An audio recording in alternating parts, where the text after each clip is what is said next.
بتائیں گے تو بچے کو پتہ چلے گا نا.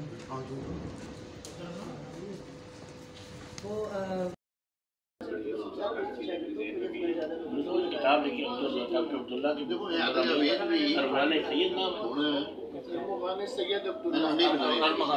خاکے دا عنوان رکھا کلندر.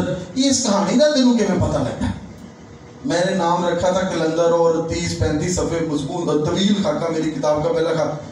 میں ہنس پڑا, میں نے کہا سر میں تو قریب بیٹھا ہوں, مزاج میں نے دیکھا, آپ کا عادت دیکھی, طریقہ دیکھا, اور آپ یقین کیجئے حضرت خواجہ میر خسرو کا ایک شعر پڑھتا ہوں, خسرو کا شعر پڑھتا ہوں. نہ قیامے نہ قعودے نہ رکوعے نہ سجود بردار یارم گزاریم نماز عجب.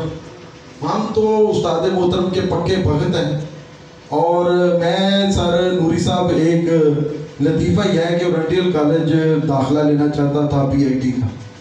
میں ہمیشہ اب اس بات پہ نازا رہتا ہوں کہ میں اورینٹل کالج نہیں گیا, میں گورنمنٹ کالج گیا اور استاد محترم کے پاس بیٹھا. میں ہمیشہ نازا رہتا ہوں اور ہمیشہ اس بات پہ ہی مجھے فخر رہتا ہے کہ میں سر کے پاس پہنچا. اور یہ سراپا ایک کرم ہی کرم ہے, کرم ہی کرم.